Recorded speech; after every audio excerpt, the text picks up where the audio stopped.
সব জল্পনা কল্পনার অবসান ঘটিয়ে শেখ হাসিনা নিজেই ঘোষণা দিলেন তিনি বাংলাদেশে ফিরে আসছেন, তাও আবার এই বছরের ডিসেম্বরের মধ্যেই। কিন্তু প্রশ্ন হলো, যার বিরুদ্ধে আন্তর্জাতিক অপরাধ ট্রাইব্যুনালের মৃত্যুদণ্ডের রায় রয়েছে, তিনি কি আসলে দেশে ফিরবেন, নাকি এটি স্রেফ একটি রাজনৈতিক চাল?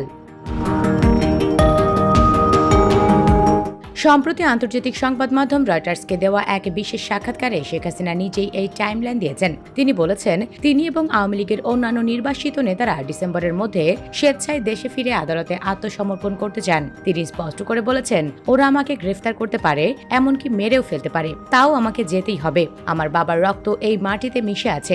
যদি মৃত্যু আসে, তবে নিজের মাটিতেই আসুক। এখানে একটা বিষয় আমাদের পরিষ্কার হওয়া দরকার। সোশ্যাল মিডিয়ায় অনেকেই ভিডিও বানিয়ে দাবি করছেন হাসিনা অলরেডি বর্ডার পার হয়ে গেছেন কিংবা গোপনে এয়ারপোর্টে নেমে মিটিং করছেন।